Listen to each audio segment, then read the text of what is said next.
blue from the beat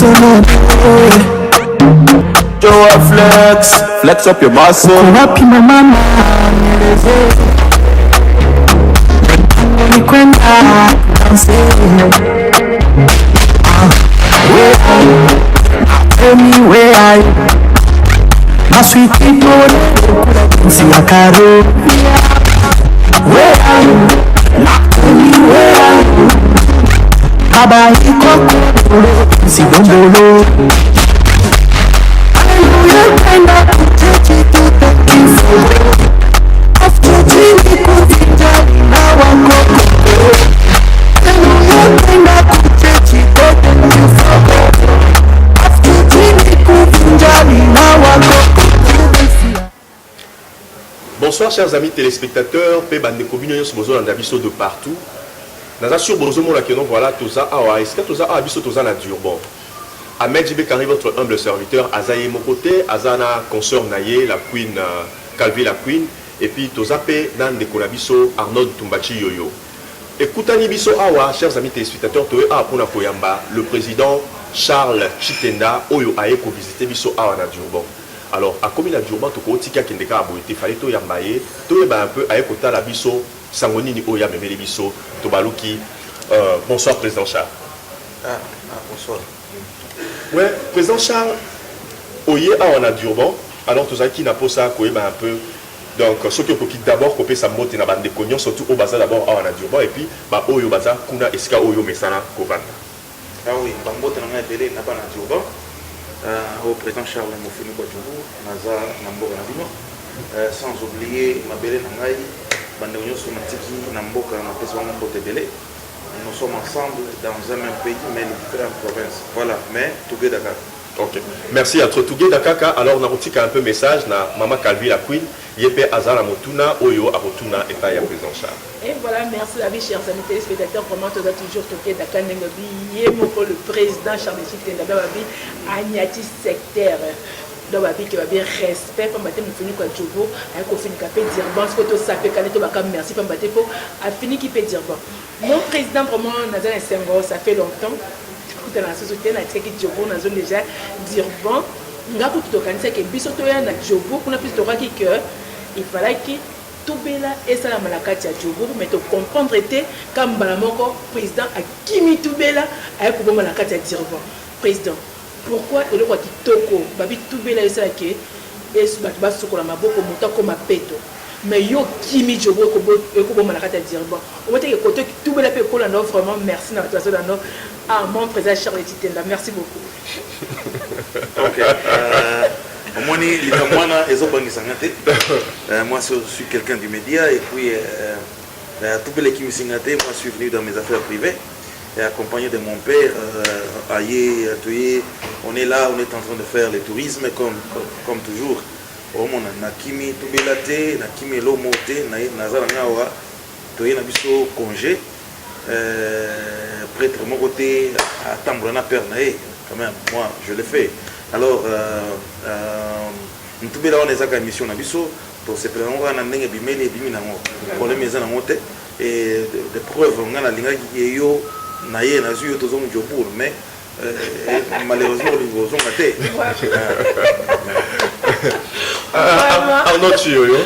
Merci beaucoup, merci moi je dis bonsoir président Charles.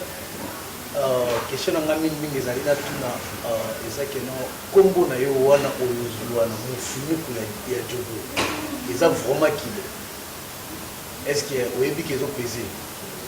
Ah non non mais ngana bibenga mofuniku te bato babenga ngai alors peut-être c'est à vous de balader le micro pour que téléspectateurs bayebisa bino wana bapesaka kombo wana kombo oyo bapesa oyo babengaka yo yo me pesa te bapesa yo et voilà mon fini kwa Djobo bapesa ngai nga me pesa te mais ce sont ceux-là où bapesa nga bayebi poni bapesa nga.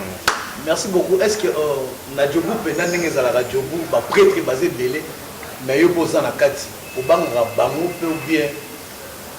Non, en fait évidemment on craint que Dieu bato mosusu tozana biso bato tokobanga na tere ndenge nga na yebi. Vous gardez de bonnes relations? Non, de bonnes relations là sans doute. nous avons de très bonnes relations. Et puis en passant, je salue l'honorable Didier Chombo Chamamba, les petits Jésus, on a Mastrangaï, et puis sans oublier Balik Yankenke, et puis prêtre Union surtout quoi, et puis tout le monde, je les salue en passant. Voilà, nous avons de très bonnes relations malgré polémique, mais un seul peuple, même esprit. Voilà. Voilà. Oui, un seul peuple, même esprit. Oui, chers amis téléspectateurs, on rappelle à Zobal qu'il y a toujours président Charles parce que Torotika a été. Au moins, on a vu sur l'année, président Charles, Yebisa Bisso. Tout bela basala qui passe ça. Et le bilan maman la queen. Yo siko a yo kimi tout bela kuna. Est-ce que et là on y a l'action qui est koto basango basate.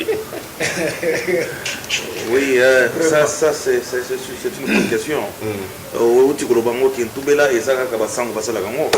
Alors, à ma grande surprise, Ezo Salema na moto à c'est-à-dire que ça tout bel à soloté. Alors, pour moi, je m'en fiche. Et ça n'a pas d'importance de mon côté. Donc, je passe, les chiens à bois, la caravane passe. Voilà. Okay. Les chiens à bois, la caravane passe. Na petit maman la queen. Ah, tu n'appelles le chouchou Motuna. Il y a beaucoup de gens au bazar qui s'étonnent. Comment est-ce que la Queen est venue dans Katia Djobo et le connaît et c'est pas ça qu'on a prêtre.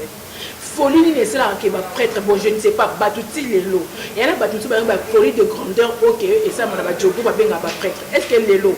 Oh, il y a mon président Charles qui est dans la Katia Debel. Donc, tu y es pas. Qui est un prêtre? Et ma prêtre bazali banani banani to ko benga ba prêtre puisque ba bike na rete so ko tenke ba kombe ça fait bien obineti mutubu ali prêtre parce que tu ba prêtre par rapport à quoi. Merci mon président pour un autre pays pour ça bien. OK la queen ngana se pela mingi na ba question na yo moni naza évaluateur mais à ma connaissance je sais que prêtre basango bazana couvent comprenez alors à ma connaissance ndenge makambo ezali eza salanga esengo mingi ke ba congolais nyoso bazala bien vous comprenez mais eloko ezo sala pasi eza que congolais alingi kaka moto akoya pour que aseka vous comprenez mais moi à ma connaissance moto nyoso to adébrouillaka bien et puis aza bien na famille na ye sepelisaka ngai comprenez bon d'une façon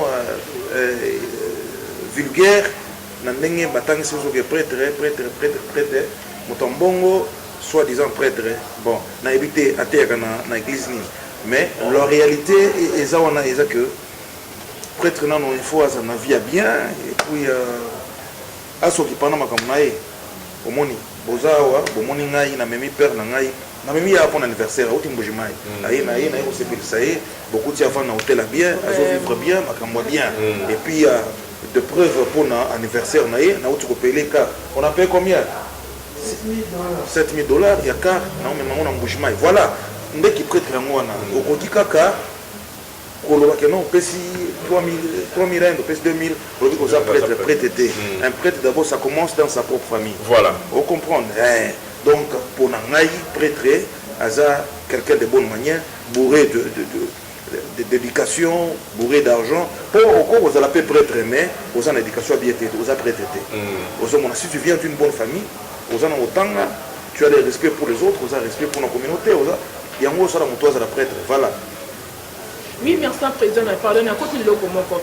Et l'eau que c'est au camp Moussabato, net le Tovani Kakaboué, Tovani président, mais de notre temple, la Calio, Tovani Pia Canapiso.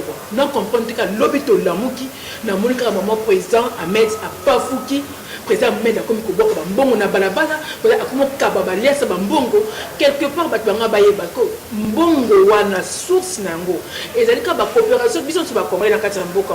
Coopération au nini au vraiment au bateau ça kala la muke loko mutombongo li bulongo ezali wapi o baninga bazo yebati bato comme ko s'étonner et mutu ozi mbongo na passe mbongo a souffrir pour na wazo modala la tembu tout tongo mizi azo ko luka mbongo wana est-ce que akonga kaka ana ko kaba kaba ngana kata desordre to bato banga baye ba tunaka mbongo wana ewutaka wapi bato wana basalaka nini misana bango ezalaka wapi to yebite vraiment papa ali lisanga vraiment bino bozalaka soki ko éclaircir vraiment communauté la biso ba aussi parce puisque yo moko za mieux placé puisque bata djobo to bi que tozaka ta sur kema solango bata djeba pe ba ko découvrir vraiment et ça bien merci mon président.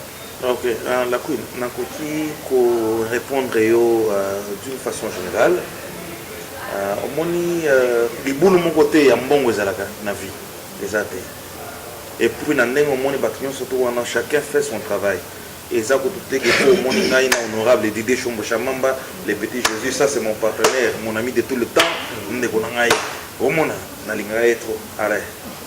Je les salue en passant. Au moni et salaté l'inkunye pas battu.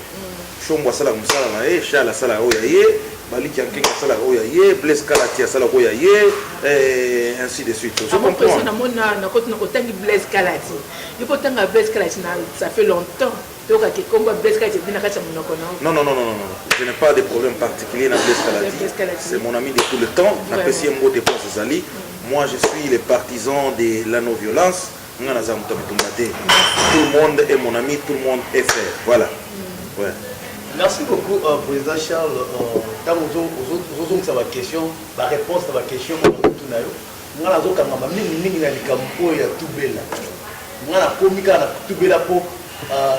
est-ce que vous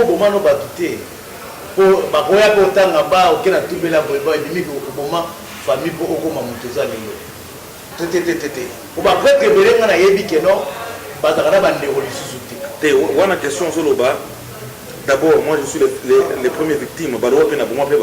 Alors, c'est la vie. Vous comprenez? Un Congolais, vous comprenez?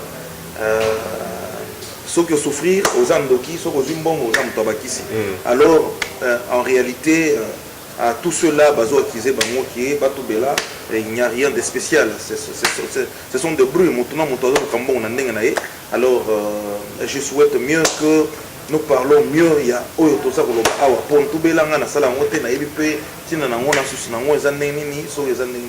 alors, c'est un business. Alors, coup de chapeau. Merci beaucoup, mais les autres, tous les prêtres na Djobu, ou bien on a donc disons Djobu est un peu frappé. Que non, les locaux comme un prêtre na Djobu, il faut être cacabaré.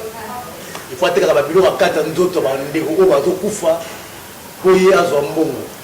Est-ce que y a au Salakana business on a été parce que ceux qui les locaux congolais à Zambongo, na Djobu est aux Oyoka, ceux qui ont frappé à Tekabaré, ceux qui ont Tekabaré, donc à Zala Moussala Moussa Salaka. Bon, évidemment, c'est ce que je venais de dire tout à l'heure, que Moutona Moutou, Azana Moussala ou Salak. Vous comprenez? Alors, ceux qui ont été à Ngoubadi, au cours de business en Ngoubadi, qui n'ont pas alors, je reviens à la question que ceux qui alors, je ne peux pas même confirmer que Oyo baza koloba Blaise Kalati ateka kabarin Oyo baza koloba Blaise Kalati ateka kabarin parce que c'est ça la question zo kenanga kuna j'aimerais te répondre tout droit na yebi ko confirmer kateka ka to ateka ka te pour na teka na yete na yebi ko confirmer kateka ka to ateka ka te pour na teka na yete. Voilà. Merci beaucoup. Qu'est-ce qui a fait que non les lots Charles Lelo tobe ma boss tite et là on ignore ça ka business ni titenda business nini oyo au salaka pour et ça là au grand. Est-ce que au fond la biso ce que ça dans l'histoire va renter banalité frappe donc peut-être la totale l'histoire peut-être aux actionnaires mon à la banque toye bapé les lopé et go fond la bande comme tout baï ba kenandira. Non mais en fait en principe on ne parle pas au public les business qu'on fait wana musala mo président privé mais ce que je vais te dire que eza makambo il y a Oyozo Kanisa Barin, soit moi, je suis dans le business minéré, c'est ce que moi je fais. Vous comprenez? Peut-être pour Nabato Baye Bagate, il y a moi, Nalobi Ango tout haut à l'écran, moi je suis un vendeur de minéraux, voilà, c'est ça mon travail. Merci beaucoup, oui, merci vraiment, chers amis téléspectateurs de Banto, qui est vraiment dans la émission de Bisso. Et là, les Congolais, vraiment, ils ont interpellé les Congolais, les Bisso, les Congolais, normalement. Congolais, malama mona Somalien, aïe bako progresser. Congolais, malama mona Nigeria, aïe bako progresser. Ceux qui ont une déconné Congolais, alors la fierté de Bisso, les Congolais, on a toujours interprété mal. Babi que Congolais, anzi maramotuté. et tout ça pour le bafoué na ça pour le bango et je le répète que mon fini ko ya Djobour vraiment o abi Charles Tute ndabali moko ya baito yé na ba Djobour wana to sali misala o to ko reconnaître ba bien fait na bango mais tellement que congolais ça n'est ka teti so ka boya boy na kaka bana ka pona ko bambela ka batu makam quelque part ça fait mal to ali ba auto bana to lia pona bango to futa banda ko pona bango bana batanga pona bango mais jusque là to zo mutila bango ka mabe kaka mutu asala kana malamu soko moni mabene na bolingwana ko zipa mais congolais on est là seulement pour condamner donc au côté au côté cette Charles Tute na kutu na yebaka na kwa maman bango te kamaka na mabele au côté yeye beta kuta venete maman na tekaka te makala na mabele te mais congolais au confirme ngo et mon président vraiment là que osa vraiment na libota na yo et ça la kandenge ni et ça la kabino ndenge ni au ça les loko moko tambo ça la kamala mukali mutu musu pas zimbongo na pesa abomi on na moko mais tambo zo kambongo na bino malgré que ya passe ngo malgré ba rango bozo teka malgré ba boulongo botimola ka mais bozo kabola ngona communauté na bino mais bato baza toujours quoi kize bino baza toujours ko beb sa réputation na bino mais bino bozo ça la kaka et ça la kabino neta boka makambo. Merci mon président. OK, je peux commenter là-dessus. C'est ce que je venais de dire à tout à l'heure que nous sommes habitués à ça. Et ça, quand nous étions au manga, il y a côté là, il y a un bobo mabanga. Alors, au moins, Zouma va finir chaque jour, Kabila va finir chaque jour. Si tu es répété, il doit y avoir des commentaires là-dessus. À propos de toi, il faut aussi les cater, il faut oyokaka. Mais na bolingo nzambe, na bolingo tozarnango, toebike, il faut to fingama, il faut qu'on nous accuse de tout et de rien. Au moins, ceux qui osent mutambongo et pas na yo, mutako kufate, mutako belate, c'est toi.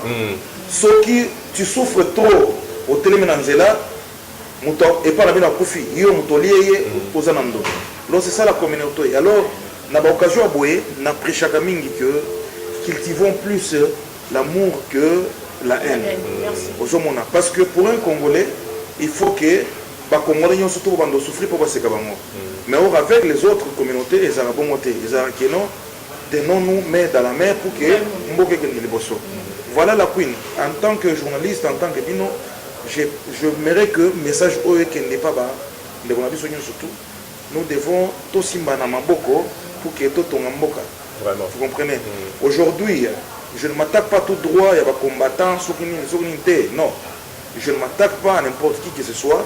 Moi, je ne suis pas contre que Mboka Tamboula bien. Mais, mouvement Zobimayo, combattant, c'est faux. C'est un mouvement de bandits et de voleurs. Vous comprenez? Donc, aux alatés que, pour mon président Charles, avant d'Agawana, au Azabien, Bobimeli na image à combattant pour que pour agresser. Ou pour détruire ce qu'il a déjà fait. Moi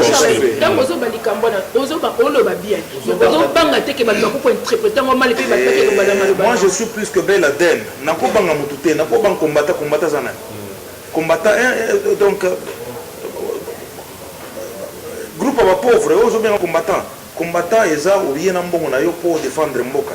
Et puis tu ne peux pas insulter un président à l'étranger ou bien un combattant. Si tu veux combattre pour le pays, va au pays. Pendant Charles, la Monique, Oloba Makambo, il y a un souci pour te mettre qui bombe sa musique na kati ya Mboka, babi ke musique beta maté ba projet sur bozo sala bozo mona ki babi ke noto sala tanga pasi pour musique ko beta maté et ce que nous surtout ya mona tinika ke okomaka ko ba kozo lo bana et là on est pousser. Moi je suis producteur. Merci. C'est parmi Botuna Kinga Musala Wana Salaka, c'est parmi Misala Wana Salaka. Merci beaucoup. J'ai produit les musiciens pour gagner de l'argent. Vous comprenez? Alors, si yo soko boyinga na sala musala wana, yo pesa musala msusu. Yo OK qui se grite na yo zimbongo, mais yo zo telemena o yanga na zoate. Et ça na sens té. Qu'est-ce qu'un musicien a à faire avec la politique? D'abord, la musique chez nous, c'est la musique et ça n'a rien à voir avec la politique. C'est apolitique. D'abord, la musique est apolitique. La musique chez nous, c'est mélancolique, amoureuse, tout ça, tout ça. Vous comprenez? On ne chante même pas de la politique chez nous. Mon Olingi, Moutou a inspiré de chanter d'une manière amoureuse. C'est-à-dire ça n'a pas de sens. Toi, tu vas l'inspirer? Non. Vous comprenez? Bon, ok, dis-moi, qu'est-ce que ferait à voir avec le président Kabila? Bakuta na Bakutupe, Banzela Ferre na Kabila, c'est vraiment Yakokabouana. Vous comprenez? Aujourd'hui, ça va non, ok, héritier, Watanabe, Atika Miziki. Ok, Yoropesa Ye, Moussala Moussoussou. D'abord, ok, vous dites qu'on ne chante pas à l'étranger. Vaut mieux interdire la musique au pays, même à Kinshasa, voilà, pour que la musique ait été maratée. Peut-être il y a des choses qui ont fait Angola, pour les ici, faire et bêtis pour la panzi bambon. Pour les bêtis, non. Il n'y a pas une différence entre l'Angola et l'Afrique du Sud. Entre nous. Angola, ce n'est pas notre pays. L'Afrique du Sud, ce n'est pas notre pays. Vous comprenez? Alors, ils ont musique et Marara. Ok, président Charles, ok, en tout cas, ok, na moi, bonjour, que vraiment la moi ligne moi bien. Alors, on a la ligne à la tuna, parce que la moni, aux la sens, il y a conseil mingi. Alors, sans sonner un conseil pour ceux qui sont vraiment dans le malamu. Alors, ceux qui peut-être les lots au balobi que nous voilà, président Charles Chitenda, avant d'abouiller, combattant en face naïe, combattant en face naïe, après ça va au conseil, na lutte na baron n'engé baza pour ça la wana. Tout peut-être na lutte na baron parce que oui, chers amis téléspectateurs, on a la mona que nous combattant, tant nous souba na ko sala musala ko. Donc, le cas là que nous voilà, baron de baza plus combattant que baron susu. Alors, Tolongo il n'a pas joué, mais balobi que nous voilà, président Charles Chitenda, Moufuni Kouadjobou, avant d'y et longo donc combattant le soir avant d'y en face naïe, babi que nous président Charles Chitenda, Tolingi Toyo Kayo, Pesabiso conseil, na lutte autour ça la pour la moka, tout ça la moto canalisant on dengenini. Message ni européen ça va. Ok, ça c'est une bonne idée. Et puis je voudrais que va contacter par rapport à Wana. Voilà. Le problème du Congo, c'est pas un problème de Kabila en tant que personne. Le mari de Maman Olive, non. Le problème du Congo, c'est un problème du système. Le système du gouvernement. Si je peux le dire. Aux autres questions, si Kabila qui est maman naïe, papa naïe, le Congo changé. Le Congo ne sera jamais changé par les insultes. D'abord, nous devons changer le système. Dans un exemple, aux Anamutuka, ils ont beaucoup fait. Au lobby, non chauffeur Azamabe, au chauffeur Moussou, mais il va continuer à conduire le même véhicule. Et puis il est en panne. Ça, ce n'est pas un problème. Il y a Kofinga Kabila, Kofinga Ninité. C'est un problème. Nous devons changer le système. Alors pour changer le système, on n'a pas besoin des insultes, on n'a pas besoin de Makamono. Kabila peut aussi être là. Mais on change le système et puis le pays ira bien. Ce n'est pas un problème. Oh, Kabila Longwa. Parce qu'il y a un citoyen à quoi diriger le pays. Vous l'accusez des Rwandais, tout ce que vous dites, ce n'est pas vérifiable. Vous comprenez? Mobutu a dirigé 32 ans. Bobanda ou le centrafricain. Donc dans tout ça, ce n'est pas ce qui nous intéresse. Même si on peut prendre un Belge à la présidente Mboka, mais si le système est bon, coup de chapeau. Voilà. Oui, chers amis téléspectateurs, donc le président Charles, on peut répondre à la question Wana. Mais c'est comme si question nous répondre dans le sens que nous aux opé sandé battu conseil par rapport au système au tozana mona mboka par rapport à ndengeni ko sala pour que mboka ait changé. Mais si koyo soit si ko que nous ba combattant ba vandi boye liboso na yo. Comme on a été non ndeni basa sur le système ya mboka te. Ba mboka ndé basa la lutte na bango wana. Mais ba lobi que nous président Charles tout monde que nous aspect au s'intéresser à la makambo mingi et puis on le rappelle bien on peut ça biso ba conseil bien mais si ko vanda liboso na biso yebisa biso to canaliser lutte na biso ndengenini. Conseil Nini Européen Sabango. Ok. Merci beaucoup pour la question, Anna. Je pourrais répondre ça en deux volets. Voilà. Volet à Liboso et Zake, depuis quand vous avez déjà vu un Sud-Africain à réclamer droit na Congo? Au monarque sud-africain, à comme Koussala Makele na Congo, qui est non, Boye Zazuma Dina. Ils ont la sensité. Ça, c'est trop vigueur, c'est trop banal, et puis ils ont la sensité. Bon, mon américain na Congo a réclamé droit il y a un américain na Congo. Si tu as besoin il y a Mboke Bonga mandater un groupe et qui est Congo pour que basala makamba Congo parce que tous les bruits qui se font ici et comme on a au Congo ça je veux vous dire la vérité na Congo na yebi mouvement il y a des combattants au Bodo Sala c'est un groupe de bandits de voleurs et ça dans sens mon côté. Il fallait que ceux qui ont besoin de Congo et Bonga, le Congo est là. Ne venez pas faire les insultes, l'impolitesse, Mouyibi, tout ça. Non, descendez au Congo avec un groupe bien mandaté pour régler le régime en Mboka. Vous comprenez? Parce que tout ce qu'il faut ici, ok, voulez-vous me dire que Zuma est président d'Afrique du Sud. Abima l'Afrique du Sud, il faut démissionner. Kabila c'est pour un temps il faut démissionner par un autre il a démissionné chez moi. Il y a un sens vous comprenez? Alors ça c'est un mouvement oyo ngai Charles personnellement naza komona à moins que oza la motanzela so oza mototanga oza maele ou ça tu ne peux pas faire un bruit à l'extérieur, au Kabila, parce que tout ce que nous faisons ici, il y a comme un peu qu'on a fait. C'est comme ça. Donc si tu veux changer le régime, au Lingui, un plus Namoka, pourquoi tu es à l'étranger? Zonga dans ton pays pour aller arranger ton pays. Tu ne peux pas arranger un véhicule par Bluetooth. Nos voitures sont en France, en Afrique d'ici. Ta Bluetooth en haut, c'est la technologie, en tout cas, bon aider naïe bien monté. Voilà, c'est Péli, chers téléspectateurs, dans le président Zouloubago, réfléchir vraiment le rôle, Batumsou va réfléchir à rater. Donc, président, tant que vous avez solo la politique et puis vous avez combattant, est-ce que vous avez raté en soi? Est-ce que vous avez Congolais, il faut n'avoir moto. Ceux qui m'ont dit combattant, aza Congolais. Est-ce que ngai naza Congolais, naza pena? Même si tu as un passeport, tu as une carte d'électeur. Bon, yo bangi sanga par rapport à la position na yo. Nga pena ko bangi so par rapport à la position nga, n'est-ce pas?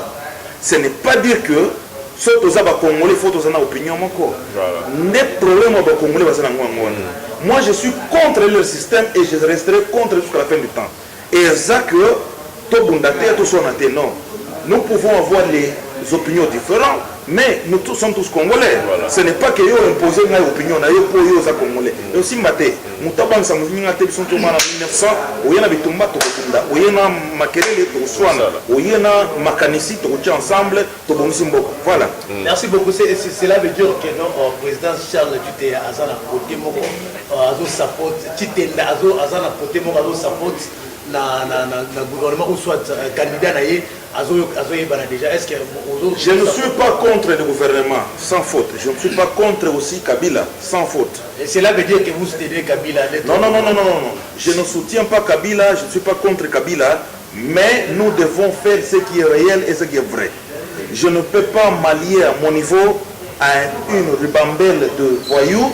Bazo Sarma Kelele, Bazo Panzabino, Babatou, les voleurs, Bazo qui n'est pas production, producteur, Bazo il va en bongo. Ça, moi je suis contre. Et puis, en fait, où est le problème avec Kabila? Le problème avec Kabila, les athées. Nous sommes peut-être contre, je dis peut-être contre le régime. Kabila ne dirige pas le pays lui-même. Ça, je vous dis la vérité. Le pays est dirigé par un système. Alors, où est votre problème avec Kabila? Kabila Sani. Mobutu Azalaki Awa, Bobomagi, qu'est-ce que vous allez faire Mobutu? Vous savez ce que je suis contre. Vous parlez, puis vous ne faites rien. Vous comprenez? Bambo comme si tout le monde n'a pas Batoualobi, président OT. Bakei tout droit dans l'office naïe, Balongolier. Mais un pays ne peut pas être rangé par les insultes.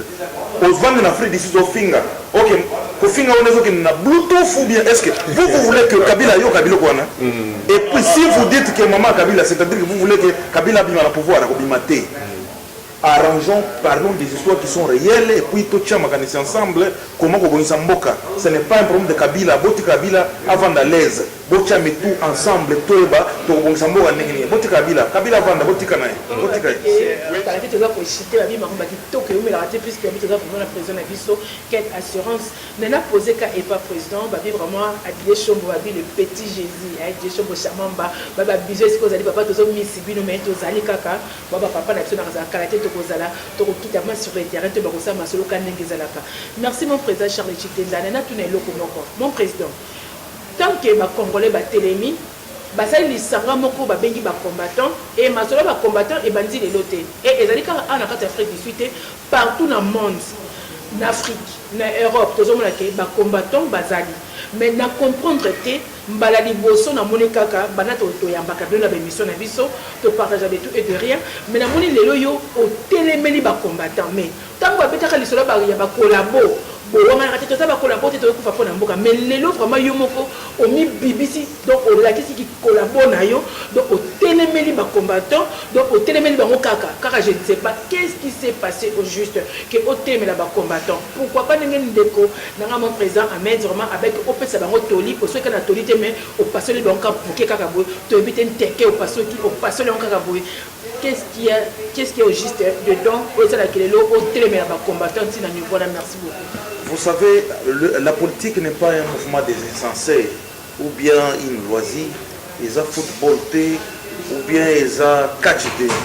La politique est l'art de gérer et de gouverner, c'est un mouvement des intellectuels. Vous comprenez? Alors, et là, on a un mouvement wana bandé banda et produira ni. Et ça fait combien de temps? Un mouvement sans objectif, sans but, sans. Et ça n'a bongo. Un groupe de bandits, tout ça, la politique n'est pas là des insultes pour que non. J'aimerais savoir que combat na bango, il y a 7 ans maintenant, et même son année. Rien, babetaki Birindo, babetaki Jean-Gous Carlibond, babetaki Boy. Est-ce que le Congo est comme terrain à catch? Nous avons besoin pour mon combat et même wapi. Vous comprenez? Moi je suis du genre, il y a bateau, vous faites un combat, bon mon combat on a wapi. Bon, aux finga, Kabila na Durban, aux finga na Jonas, aux finga Cape Town. Bon, ok, qu'est-ce qui va changer au pays? 7 ans, et là, on côté, Bolinika Gato, Boyaka, président Charles, 10 millions de bimi, président Charles, 20 000, oh 5 000, Boké, Boké, Somba Foufou, et puis moi, je suis quoi?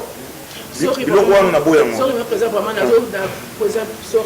ministre, souci, non, quand on a héritier ou attendant, mais à bêta, à regretter, ceux qui héritiers à bêta, doivent bêtiter. Et là, on a échangé n'a pas. Ok. Et vraiment, non, ça. N'a pas répondre, héritier, il fallait à bêta, à bêtiter. Kabila Longwe. Vraiment. Merci beaucoup, Président. Moi, je mets ça, on a aimé vraiment partir de l'émission, tout ça. Pour la manière dont on réfléchir et puis la manière dont on a vu sur nos chers téléspectateurs, je dirais mieux que non, il est vraiment très intelligent pour qui m'a questionné. Mais Président Siko, yo, na lingna lo babo, na tuna, yo, on peut ça, va combattre, on a besoin de combattre. Idée comment va ça la combat pour bakende la roso de toutes les façons, je ne suis pas un combattant et puis na roso la combattante. Alors, va réfléchir bango moko bien, comment va ça la combat na bango. Et on peut ça bango idée pour. Non, je ne veux même pas m'allier parce que attends la pèse bango idée va ça la monter. Parce que leur façon de réfléchir, notre façon de réfléchir, c'est vraiment nanzela mon côté. Parce que, vous savez, pour libérer un pays, soit vous allez totalement par une violence, soit vous allez totalement par l'intelligence. Vous comprenez? Au pays Kozala, tiers-d'été, vous venez derrière les producteurs, je vous dis que la politique et la musique congolaise, ça ne marche jamais de pair. Baluka, stratégie, pour libérer Mboga Bango. Voilà. Oui, président, mais tout le monde président. Les Boga ont dit qu'au bêta. Pourquoi va permettre qu'il les Boga bêta avec les Boga bêti, batiqué. Mais nous, on est pas j'aimerais maintenant vous répondre. Bato Bétisaki, les Boga et les États-Unis. États-Unis, c'est-à-dire Didier Chombo Chamamba, Charles Chitenda, Mofungo Chobo. Exactement que Baltika qui était Bakoka qui n'est pas Bundisa, Bitumba Wanate. Parce que Eza Bitumba Oyo, il y a États-Unis et Bandeko Betisa. Eza États-Unis et Benza Kéritete. Basé la Mokolo, faire Azagoya Kalamingite, États-Unis, Baza Benza faire Agoya Beta, Père Beta. Vous avez fait Beta et ceux qui font Beti, Batbarozana Kati. Milimo ya batu, makina ya batu, bino bo sali oni pour la sécurité vraiment, bato ba la kacha conscience. Merci mon président. Ne vous en faites pas. Mukolo Capuchino Beta, Mutumoko Azura Kité, Mutakufaki, Azara Kité. Sauf que tout ça pour les États-Unis, c'est-à-dire qu'ils ont grande puissance. Nous allons nous rassurer que la sécurité à Batou, n'a Batou, va bien. Ok. Ouais, ok. Chers amis téléspectateurs, Talandengeni, tout ce que ça m'a solo, la biso, mais ils ont la question, oh, vraiment, qu'on s'en passe, c'était, ah, Beti ma solo, il y a politique. Alors, on a un gars qui n'a tout nayo, oh, et bisapé, batuko, résultat, nini, oh, yo, zako, zelela, bah, combattant, na lutte, na bango, résultat, nous, zela, penda, qui n'ont bango, bah, produire. Pour que yo peut côté là yo banini donc disons là bateau ba kanisa kaloko là yo va se retrouver. Ok, c'est une très bonne question. Vous savez, pour avoir un résultat malamu, il faut qu'il y ait une procédure malamu. Alors le code basé la procédure malamu, résultat malamu et kozalate. Je suis avec vous. Bola na maloba oyo ba continuer à combattre bango wana. Donnez-moi encore 10 ans plus tard, il y a combattre bango, botu na ngai sur interview. Je sais que na kozala mona kole moi moké, mais et kozala même résultat il y a mabé. Pourquoi? Parce que quand la procédure est mauvaise, le résultat est mauvais. Vous comprenez? Alors le Kola Baza Batoa Bitumba, Babundana no, Ti Bakolemba, Baya Kotuna Biso, comment est-ce que nous pouvons libérer notre pays? Nandeyoana et aussi Mbate. Bakosangana Batoa Genève, Batoa Paris, Batoa États-Unis, Batoa Nini. Je vous dis que Ti Bakozonga Batuni, États-Unis, tout ça la Nini. Peut-être là, nous allons les aider, mais procédure Bazoge Nango. Et qu'on peut ce résultat malamuté. Aux aneti, aux agotika, soso comme Kobundisa Mboa. Ok. Biloko mbale wana eza nenga makote. Comprenez? Bon, boza Kobundisa Miziki, au moment où boza gotika les pouvoirs en place. Et ça n'a sens té. Je ne vous envoie pas que vous ne bundisa Kabila te pour vous gayer pété. Bon, bundisa ndé système wana to changer ngo. Si vous n'êtes pas d'accord avec Makamwana, pour changer Makambo, pour Makambo ezala bien. Mais ça ne va rien changer parce que vous êtes en train de faire le bruit au moment où la caravane est en train de passer. Ouais, voilà. Ok. Oui, chers amis téléspectateurs, en tout cas, ils ont été vraiment riches et constructifs. Donc, ils ont été vraiment riches et constructifs. Tranche Oyo, Tosali, le président Charles Chitenda, Moufuniku, Ya Djobour. Mais ce que le président Charles. Ah, tout ça pour ceux qui sont parce qu'il y a rotika donc netinga mobile la banda qui faut maman à ceux qui c'est la vie sur tranche oyo mais la ligne tout na yo kaka en passant au tangi bakombo mais ce que la bakombo au tangité est-ce que ça la mutu mokoté na équipe na bino loko États-Unis des besoins les ana prêtre mo côté ya bino kuna pe ya Djobour oyo peut-être air mo pe na kuzu pe au banga rapé en tout cas mutu pas à makasi te na Charles Chite na banga mutu te naza produit aux États-Unis. États-Unis, peut-être nous pouvons nous respecter. Moutobanga Nzambe. Okobanga Mutukeo, hier au salon. Nazawana Charles Titenda, Amisala Moko, Azalaka Bongo, Abotikalaka Bongo. Vous comprenez? Alors, Nabanga Mouté, Nazana, ami de tout le monde, les frères de tout le monde, et puis qui respecte tout le monde. Voilà. Mais Kobanga Moutumoko, Nabanga Moutumote. Voilà. Ok. Oui, il y a Jean-René Ngolo ici qu'on a pour la Pession Moté. Alors, Natiki, Mama Koto, peut-être Arnaud a coupé ça, peut-être ceux qui donnent une moté. Et puis, la zone qui s'est malobé pas, il y a la zone qui s'est malobé pas, il y a Maman la Queen pour que, à succès la biso, tranche Oyo, Tozaraki, Langona Bino, Lelo, merci. Merci beaucoup. Moi, c'est Arnaud Mathieu, comme d'habitude, donc nous avons élément. Je dis bien merci à tout le monde. Nous passer la biso, la émission, Power Express, donc na Facebook Tozali, en tout cas, bon, comme la biso, et puis merci à Bandeko Nyoso, Zakananga de cœur, je dis bien merci à prophète Samuel Moussoussou, le président de DCC.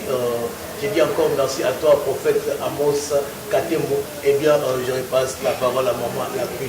Et voilà, merci dans ma vie qui m'a combattu. Que ça a cacaboé dans sa bande pour te séparer. Et vraiment, et elle était pour te penser, elle a pour te bouger. La nation vraiment est pas mon président, Nana Tounaye. Mon président va dire que bota makam sur la carrière, banso va dire mangeli makasi période dans aussi la pe bimi, matonge bimi. Bon, tu dois comprendre te. Banda yo période d'ozali, na matonge ozali. Na lilana ozali na mango ozali ko yoza la kambuma nini et tonto yeba ce qu'on a période yoza la kas qu'on a période de tile ozali ka nganzami ba prêtre banani otonga banani ba limwe banani ba bimi banani ba zape kaka ko ba ozala ba yoka fama oyo ko tanga ponga na bike yo tanga tanga pamba batia beza mu fini ko donc le fini ka ndenzo mu bimba donc ba bike ata mo li tanga et donc ko connaître tonto yeba le biso to mo pe ba jobu bandaka to yeba na kati ba prêtre banani basi basil basi balongwe banani bazali kaka ba sa masolo to yeba bango e ba tenso ba bango vraiment bana bazali ki mikepe ba koli pe ba bimite na bana ba koli ba bimi lelo osa ko reconnaître bani to bete la bango maboko l'émission parce que le lot to confirmer vraiment ce que batango te c'est que vraiment mais quand on côté ce que vous allez pour bani la masolo merci mon président. Ouais, la queen na lingina fula batute yo mo goyebi so kinga na tangi mutu libanga prêtre et ça international et que na gaisa continental. Merci. Ba tunyo so mo mulimba ba goyeba ngo alors na lingina tanga batute bao ba bolongo na compétition bango mo goyebi bao ba mi ba kisi bango mo goyebi même mo kileza nzambe batu bazana na bango batu to sana biso o comprendre en passant nazo je salue maman Linière place azali wana madame nangai madame Mofungo Djobour na saluer moi nangai big boy wana mukonza Jamestown akanga na iko wana neti père na ya akanga mokilia akanga kwa moko boy alors je salue tout le monde et ça na makambo bon anniversaire à papa Marcel Chitenda. Vraiment, bon anniversaire quand même, papa déjà vraiment dit les gens papa, bon anniversaire, papa est là. Vraiment une happy birthday to you, happy birthday to you, happy birthday to you, papa Marcel Chitenda, happy birthday to you. Voilà comment, chers amis téléspectateurs, c'est ici tranche Nabiso Alelo. En tout cas, merci Nabino Oyo. Vous allez qui vraiment attentionné na tranche Oyo, Powers Press, Bolanda Yango na YouTube, Bolanda Yango na Facebook, Nabiso Oyo, ça vraiment professionnel. Et puis, beaucoup mais Nabiso na ba contact Nabiso Oyo, ça mentionné na ba petit grands écrans Nabino. Nous allons nous retrouver plus tard, peut-être un mot de la fin. Et pas il y a président Nabiso de Tokutani Nicolas Alikoya. Ok, le mot de la fin est que combattant baluka musala musoko sala batika makambo ya bitumba batika makambo ya kosala mouvement ya banditisme on a eza bien te baluka makambo ya bien kosala to support bango. Et puis en passant je salue mon directeur ya cabinet la ngai eza envers le petit noir, sans oublier Blanchard Katomba. On se comprendre, sans oublier Blanchard Katomba azanaye Katumba Mwange na gouvernement na ngai na bossa na don de Djobote Bali Kiankenke na zo bossa na les petits Jésus Didier Chombo Chamamba wan oyo nazali ezamboka ya mwasi na biso to kutubala wa à la coup de chapeau. Et puis je remercie Express la Queen et puis il y a Naba compagnon na tout. Merci beaucoup, je vous remercie. Merci. Merci mon président. Merci président pour le temps. Ok. Merci.